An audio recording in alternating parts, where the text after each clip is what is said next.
He was the billionaire's broken heir, feared, violent, and untouchable. But when the Black Maid walked through those marble doors, his rage fell silent, and what she healed inside that mansion would outlive them all. Before we dive in, don't forget to share, like, and subscribe. Drop a comment and tell us where in the world you're watching from. Let's see just how far this story can travel across the globe. The Vale Mansion looked perfect from the outside, all marble light and moneyed quiet. But inside, every sound carried fear. No one lingered in the hallways. The staff moved like ghosts, afraid to breathe too loud. Because upstairs, behind the blue door at the end of the corridor, lived an 8-year-old boy the whole house feared. Julian Vale, the billionaire's only son. Small, sharp-boned, eyes too old for his face, and dangerous. They said he was brilliant. They also said he'd sent 4 nannies to the hospital. The last one left with bite marks on her arm and tears on her face, muttering, "That child has no soul." His father, Richard Vale, never looked up from his empire of screens and deals. He believed discipline could buy peace the way he bought everything else, quickly, cleanly, without questions. So when the agency called to say a new maid was available, he agreed before asking her name. That's how Evelyn Brooks walked into the House of Silence. She was nothing like the others. Older, calm, her dark skin gleamed beneath the morning light that poured through the glass foyer. She carried no clipboard, no fear, only a small silver cross at her throat, and a voice like low thunder when she said, "Good morning, Mr. Vale. Where's the boy?" Richard studied her, half amused. "Upstairs," he said. "I'll warn you, he's difficult." Evelyn only smiled. "I've met difficulties before, sir." The staff whispered as she climbed the staircase. The boy was waiting cross-legged on the floor, toy soldier clenched in his hand. He didn't look at her when she entered. He waited, and when she stepped closer, he hurled the soldier straight at her face. It struck her cheekbone with a dull crack. Every nanny before her would have screamed. But Evelyn simply picked the soldier up, placed it gently on the table, and said, "I know what anger sounds like, child. It doesn't scare me." For the first time in his life, Julian didn't know what to do next. He stared at her, really stared, as if trying to remember a language he'd forgotten. Somewhere deep in his chest, something shifted. Not much, just enough for the house to breathe again. Downstairs, the other maids paused, listening. It was quiet, too quiet, until they heard Evelyn's voice float down the stairs, steady and warm. "Breakfast, young man. You can throw things later if you must." And somehow, impossibly, small footsteps followed her. That night, as Richard passed the nursery door, he heard the sound he hadn't heard in years. A child's laugh, quick, uncertain, but real. He froze, hand on the doorknob, listening. The boy who'd once turned the mansion into a battlefield had just laughed. He didn't open the door, he couldn't. He simply stood there in the dark hallway, realizing for the first time how empty a billion-dollar house could feel, when no one inside it knew how to look. No one stayed long in the Vale Mansion. The walls themselves seemed to push people out. Polished marble, quiet halls, everything too clean, too cold.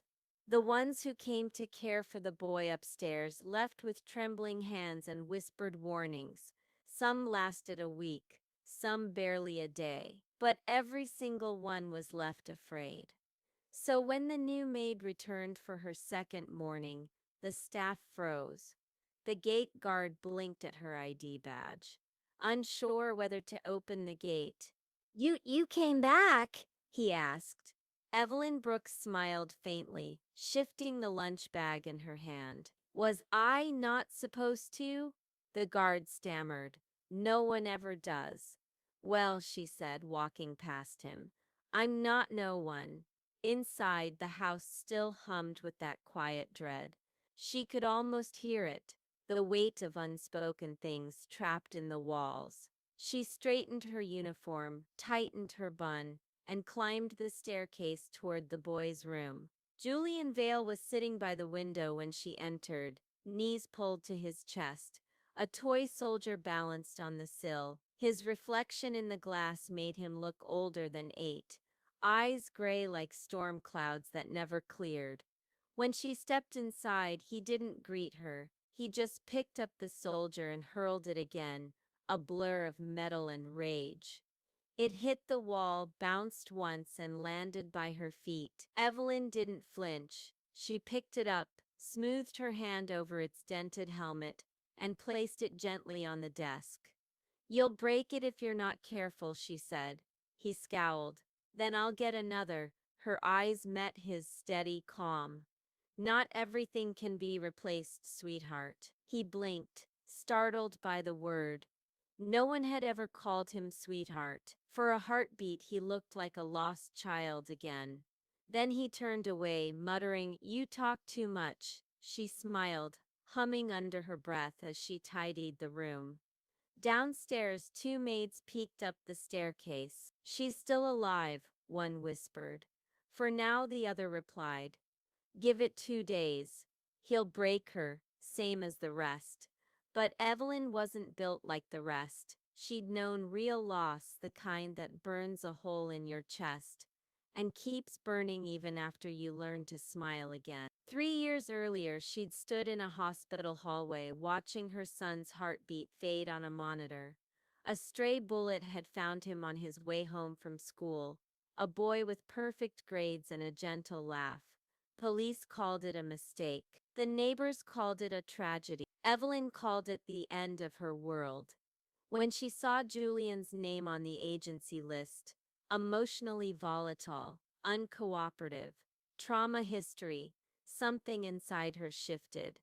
Maybe it was foolish hope. Maybe it was grief looking for a place to land. Either way, she couldn't walk away. The first week was war. Julian tested her with everything he had. He spilled juice on the rugs, tore pages from books, and once locked her out on the balcony for half an hour. Evelyn never shouted. She simply knocked once, waited, and said, "I'm not going anywhere." Eventually, he opened the door. "You're weird," he muttered. "I've been called worse," she said. On the 4th day, he found her humming again. That same soft gospel tune, older than either of them. "Why do you sing?" he asked suddenly. "So I don't shout," she said. The answer disarmed him. He didn't know how to fight silence that didn't need to win. That evening, Evelyn was cleaning the grand piano in the study when she found Julian sitting beneath it, half hidden by the shadow. His hands clutched a picture frame so tightly his knuckles had gone white. She crouched down beside him. "That's a pretty frame," she said softly. He turned it away from her. "It's nobody." But she'd already seen the photo. A woman smiling in sunlight. Eyes warm, skin dark, a mirror of herself almost. "Your mama?" she asked. He froze, jaw tight. "She left." "No, baby," Evelyn whispered. "She didn't leave, she was taken." The words landed like a tremor. Julian's eyes widened. Fear, anger, grief, all tangled together. He pushed past her and ran upstairs, slamming his door so hard the chandelier rattled. Evelyn sighed, wiping her eyes with the back of her hand. "Lord," she murmured, "you gave me the stubborn one." Later that night, she paused outside his door and heard it, soft muttering, like someone speaking in their sleep. She leaned closer, pressing her ear to the wood. "Lena, Lena," his mother's name. Evelyn closed her eyes. The ache in her chest was almost unbearable. The next morning, breakfast was quiet. Julian sat at the table, chewing slowly. He didn't throw anything, didn't yell, just stared into his cereal like it was hiding something important. Evelyn poured his milk, careful not to break the fragile piece. Richard Vale entered halfway through, phone in hand, half dressed in his suit. He barely glanced at his son before turning to Evelyn. "What did you do?" he asked, suspicion sharp in his voice. Feed him breakfast, she replied evenly. I mean last night. He didn't scream in his sleep. He's never quiet. Evelyn met his gaze. Maybe being quiet isn't a bad thing, sir. Richard frowned. I don't want you filling his head with kindness, she interrupted. Seems like that's been missing around here. For a long moment they stared at each other, a billionaire used to control and a woman who refused to bow. Richard's jaw tightened, but he said nothing. He turned and left without another word. That afternoon, something remarkable happened. The boy who hated sunlight followed Evelyn outside. He didn't say a word, just stood beside her as she watered the garden. His fingers brushed the wet leaves, fascinated. When she looked at him, he quickly glanced away, but not before she saw the flicker of wonder in his eye. Pretty, ain't it? She said. He nodded once. A gust of wind carried her humming across the yard. Julian's hand reached out, small and uncertain, clutching her sleeve. Sing it again, he whispered. Evelyn froze, heart trembling, then not. Her voice rose, low and trembling, wrapping the garden in sound. Julian's head dropped against her arm. For a few seconds, he wasn't the billionaire's broken heir. He was just a child, safe for the first time in years. From the study window, Richard watched, silent, unreadable. The maid and the boy, the sunlight, the song, and something in him, something he'd buried deep, began to The rain came without warning that week, long silver streaks slanting across the windows, turning the Vale mansion into a glass cage. Every surface gleamed, every sound echoed. Julian hated the rain. He said it made the ghosts louder. Evelyn didn't argue. She'd heard them too. Not voices exactly, but memories stitched into the air. The walls in that house carried stories no one wanted to speak. One afternoon, while dusting the upstairs hall, she found a locked door at the end of the corridor. Brass knob, faint fingerprint smudges, a small streak of red crayon near the baseboard, a child's mark, years old. She tried it gently. It didn't budge. Later that night, she asked the cook, "What's behind that attic door?" The cook glanced around before whispering, "No one goes up there. Mr. Vale had it sealed after the accident." Evelyn nodded slowly. The accident. She already knew that word was a lie. The next morning, Julian was quieter than usual. He sat at the kitchen counter, sketching something on paper, dark shapes, swirling lines, a woman's face half erased. Evelyn recognized the outline instantly. "That's your mama, ain't it?" He froze, gripping the pencil tighter. "You don't know her." "Maybe not," she said, "but I know that kind of love hurts when you can't say her name, doesn't it?" His eyes lifted, cautious, searching hers. "Dad says we don't talk about her." Evelyn knelt beside him, voice barely a whisper. "Then maybe he's the one who's scared." Julian stared at her for a long time. Then, without a word, he tore the drawing in half and ran upstairs. That night, thunder rolled over the roof. Evelyn lay awake in the small staff room, listening to footsteps above her, too light to be Richard's, too restless to be sleepwalking. She got up, pulled her robe around her shoulders, and followed the sound up the staircase. The hall light flickered. At the end of the corridor, the locked attic door was open. Inside, the air was thick with dust and perfume, like a room trapped in another time. A broken vanity mirror leaned against the wall, its surface fractured into webs. Dresses hung from hooks, faded, elegant, untouched. On the desk sat a small photo frame, Lena Vale smiling, alive. Julian stood by the window, clutching one of his mother's scarves. When he turned, tears streaked his face. "I come here when he's gone," he said softly. "She still smells like her." Evelyn stepped closer. "She was beautiful," he nodded. "He said she wasn't good for us," said people talked. "He made her go away." The words sliced through her like glass. Julian, what happened to her? He looked down at the scarf. They fought, she fell, then she stopped waking up. For a moment, Evelyn couldn't breathe. The rain pounded harder, drumming against the roof like a warning. Did you tell anyone? She asked gently. Julian's lip trembled. He said if I did, they'd take me away too. Evelyn swallowed hard, fighting the tremor in her hands. Oh, baby, none of that was your fault. Behind them, a voice cut through the air like a blade. What the hell are you doing here? Richard Vale stood in the doorway, eyes blazing. His suit jacket hung open, his tie loose, his expression somewhere between fury and fear. Evelyn turned slowly. He deserves to know the truth. You have no idea what you're talking about. I have eyes, she said, and ears, and a heart that's not made of money. Richard stepped forward, his voice rising. You think you understand? You don't know what she did to me.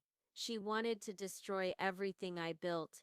She wanted to be seen, Evelyn said quietly, and you buried her for it. For a moment, the room went still, except for the rain. Julian watched from the corner, shaking, clutching the scarf. Leave, Richard said through clenched teeth. Pack your things and get out before you what? Evelyn asked. Hurt me the way you hurt her. His hand twitched, a flash of rage crossing his face, but he froze when he saw Julian step forward. Don't touch her, the boy shouted, voice cracking. The words hit like lightning. Richard's face went pale. His son, the child who once hid behind walls, was now standing between him and the woman he was trying to break. Evelyn placed a hand on Julian's shoulder. It's all right, sweetheart. No, Julian said, glaring at his father. It's for the first time in years, Richard saw his son, not as an heir or a problem, but as the living proof of every mistake he'd made. The boy's defiance was the same fire his mother once carried. Richard turned away, voice hoarse. You don't understand. I didn't mean, Evelyn cut him off. You don't have to explain it to me, Mr. Vale. Explain it to him. But he didn't. He just left the room, footsteps heavy, door slamming so hard the walls shook. Julian stood frozen, staring at the closed door. Then he looked up at Evelyn and whispered, He killed her, didn't he? Evelyn's throat tightened. He's the reason she's gone, baby. But don't you let that make you like him. You hear me? Julian's face crumpled. She caught him as he fell forward, sobbing into her chest, small shoulders shaking against her uniform. Evelyn held him until the thunder faded and the rain softened into a whisper. The next morning, sunlight poured through the windows like a truce. Richard didn't come down for breakfast. The house felt different, raw but honest. Julian sat beside Evelyn at the table, pushing eggs around his plate. He won't forgive me for yelling, he said. He doesn't need to, she replied. You told the truth. That's how healing starts. He looked at her, eyes rimmed red but steady. You really think we can fix it? Evelyn smiled faintly. I think broken things still work, sweetheart. They just make different sounds. Julian managed a small, crooked smile. And upstairs, behind the locked attic door, sunlight touched the photo of Lena Vale for the first time in years, lighting her face like a blessing neither of them could see, but both could feel. The mansion had gone still. Not quiet, still. The kind of stillness that comes before something breaks. For 2 days, Richard Vale barely left his study. He kept the curtains drawn, the lights low, the bottle of scotch within reach. Downstairs, the staff moved like ghosts again, afraid that any wrong sound might summon the storm they'd seen in his eyes. Only Evelyn refused to disappear. She walked the halls as usual, humming her soft hymns, polishing silver that didn't need polishing, waiting. Julian stayed close to her side. He wouldn't eat unless she sat with him, wouldn't sleep unless he heard her voice outside his door. When Richard finally emerged, disheveled and gray, he found his son sitting at the table, laughing softly at something Evelyn had said. For the first time in years, laughter lived in that room, and that's what broke him. "What are you doing to my son?" Richard's voice cracked through the air. The staff froze mid-movement. Evelyn turned, cloth still in her hand. "Nothing but caring for him," she said. "Caring?" he scoffed. "You've filled his head with poison. He's talking back to me, accusing me of things he doesn't understand. You've made him think I'm a monster." Evelyn met his rage with calm. "I didn't have to, sir. He already knew." Richard stepped closer, trembling. "You think you can walk in here and fix what you know nothing about? You don't belong here." Julian pushed back his chair. "Stop yelling at her, Julian." "No," the boy shouted. "You did hurt Mom. You hurt everyone." The words hit like gunfire. Richard's hand twitched as if to strike. But Evelyn moved before he could. She stepped between them, her voice low and even. "Don't," she said. "You raise that hand, and you'll lose him forever." Richard froze. The sound of his own breath filled the room. For the first time he saw himself as they saw him, a man consumed by fear of shame, not love of truth. "Leave," he whispered. "Pack your things." But Evelyn didn't move. "If I leave, who will tell him that love's still possible?" Richard stared at her, the woman who had walked into his fortress and dared to speak mercy in a language he didn't understand. His throat worked, but no sound came. He turned and stormed toward the study, slamming the door so hard the chandelier swayed. Julian stood trembling. Evelyn knelt, resting her hands on his shoulders. "You did right," she whispered. "Sometimes truth makes people angry before it makes them free." That night, a storm gathered over the mansion. Real thunder this time, black clouds swallowing the moon. Power flickered and died, plunging the house into darkness. Evelyn lit a candle, its small flame trembling against the wind. "Stay here," she told Julian. "I'll check the fuse box." But when she reached the hall, she saw movement, a small figure darting up the stairs, candlelight glinting on pale hands. "Julian," she called. "Where are you going?" He didn't answer. By the time she reached the top floor, lightning flashed, illuminating the open attic door. She found him inside, clutching his mother's photograph, the scarf tied around his wrist like armor. "She used to say thunder meant God was cleaning the sky," he whispered. Evelyn stepped closer. "He's working hard tonight." Julian smiled faintly, but didn't turn around. "I wanted to tell her I'm sorry, for being scared, for letting him." He broke off, voice shaking. Evelyn wrapped her arms around him, pulling him close. "You don't owe anyone sorry, baby. You were just a child." Behind them, footsteps echoed, heavy, unsteady. Richard stood at the doorway, rain dripping from his hair, face ghost white in the lightning flash. "What are you doing up here?" he said hoarsely. Julian turned, clutching the photo to his chest. "I wanted Mom." Richard's jaw tightened. "She's because of you," Julian whispered. Something inside Richard snapped, not in anger this time, but grief. He staggered forward, voice breaking. I swear I never meant for it to happen." She slipped. "I tried to catch her." He dropped to his knees, eyes wild, hands shaking. "I told myself it was an accident, but it wasn't. It was me.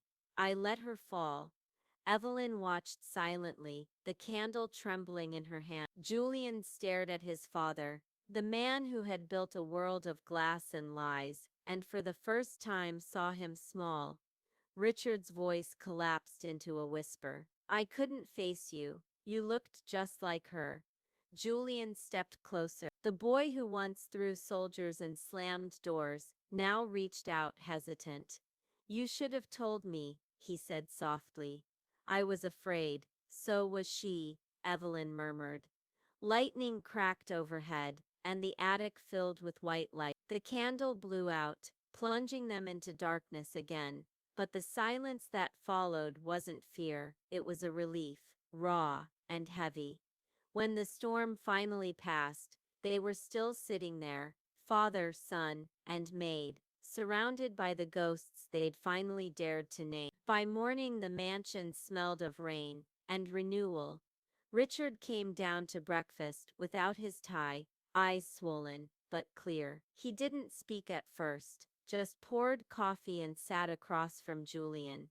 Evelyn busied herself at the counter, pretending not to watch. Finally, Richard cleared his throat. Your mother loved lilies, he said quietly. They were her favorite. Julian looked up, surprised. I didn't know that. I didn't let you, Richard said.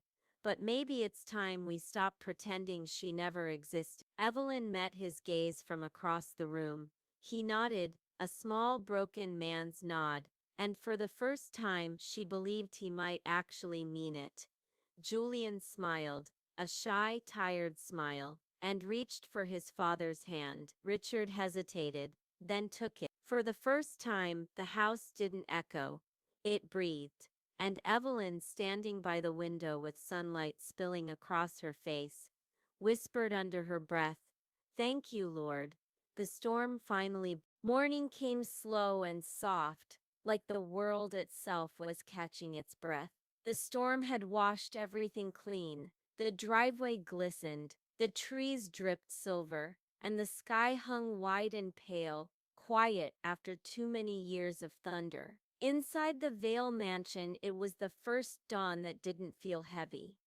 Evelyn stood in the kitchen, the smell of coffee curling through the air. She hummed the same song she always did, but this time it didn't sound like armor. It sounded like peace. Julian padded in, hair wild, socks uneven, eyes brighter than they'd ever been. You're up early, Evelyn said, setting a plate of toast before him. Couldn't sleep, he said, grinning. The thunder was too quiet, she laughed softly. That's what calm feels like, baby. You'll get used to it. Richard appeared in the doorway a moment later. Tie loosened, sleeves rolled. The old sharpness in his posture was gone. He looked almost human. Morning, he murmured. Julian hesitated, then slid the second plate of toast across the table toward him. Richard blinked, surprised. Is that for me? Julian shrugged. Mom used to say breakfast makes people talk. Evelyn turned away to hide her smile. Smart woman, your mama. They ate in gentle silence, the kind that doesn't choke, only fills the spaces that used to echo. Afterward, Richard followed Evelyn out onto the back patio. The air smelled of wet stone and new sunlight. You were right, he said quietly. About what? Everything. He stared out over the garden. I built this place so no one could see how much I hated myself. I thought keeping people out would keep me safe. And did it? She asked. He shook his head. It just kept me empty. Evelyn looked at him for a long time. Then maybe it's time you filled it with something that lasts. He nodded slowly. I've decided to open the property, a foundation. For children who've lost parents. We'll name it after Lena. Evelyn's throat tightened. She'd like that. Richard turned to her. I'd like you to help run it. She blinked, taken aback. Me? You saved my son, he said simply. You gave him back to me. I don't think there's anyone more qualified. For a long moment, Evelyn said nothing. Then she smiled, small, weary, full of grace. All right, Mr. Vale, but on one condition. He raised a brow. What's that? She met his eyes. No more locked doors. Months passed, and the mansion transformed. The rooms once sealed in silence, now echoed with laughter and footsteps. The library became a playroom. The ballroom turned into an art space where children drew and painted, sunlight spilling across the floor. Julian was the first to hang something on the walls, a painting of his mother surrounded by lilies. Beneath it in careful handwriting, he'd written, "Love doesn't leave.